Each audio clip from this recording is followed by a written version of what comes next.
So if you're not familiar with the private sector's SISE framework, or Sensitive Information Sharing Environment Framework, let's take a minute and give you some updates.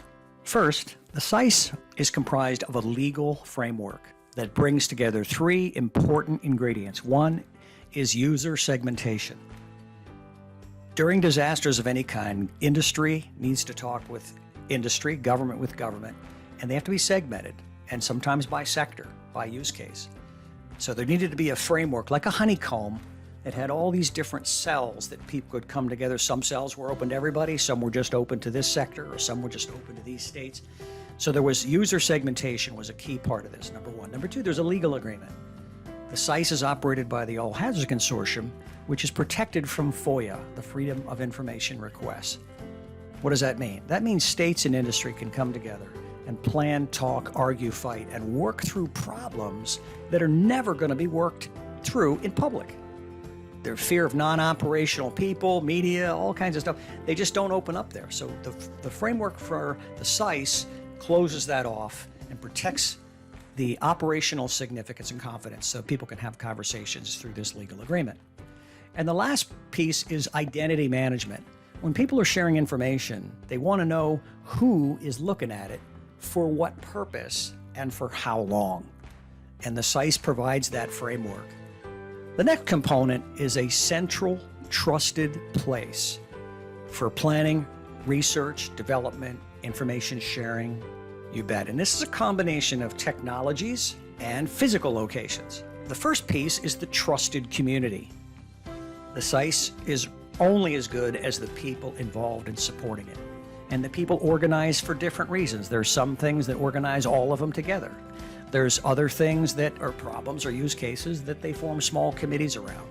There are states that form their own working group. There's private sectors form their own work group. So the community is broken down by a number of different use cases, but it allows the flexibility for people to come together when they need to come together.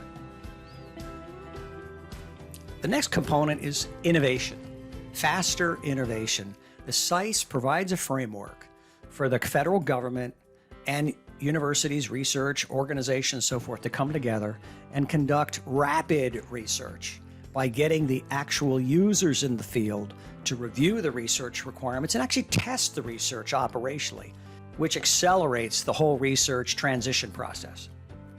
The third component is data and solutions. Within the SISE, there's all kinds of data. There's structured data like GIS mapping and things like that. And then there's unstructured data, which are just can be files in Word documents and so forth. There's websites nobody's heard of. There's links to partner sites. There's all kinds of data as well as solutions. Solutions come in many forms. They come in recordings of webinars. They come in PDFs and white papers. They come in data files. They can be exercises, webinars. There's all kinds of solutions to address problems that many times people don't even know about until someone in the SISE community flags it, brings it to everyone's attention. The other thing, the SISE bridges regional state emergency operations centers. The SISE provides a framework to help support those connections, not just between states, but between sectors.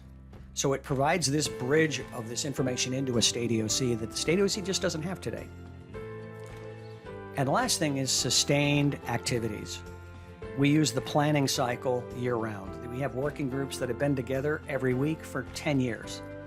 Why? Because they solve problems, they see value in this, they build connections in community, and you have to sustain that over time. And the SISE provides that safe place, but also provides the people and recruits people to help sustain that planning process as we go forward. So those are the components of the SISE: the legal framework, as well as the central place for information and technology, and people to come together year-round for a number of different purposes, not just responding to disasters.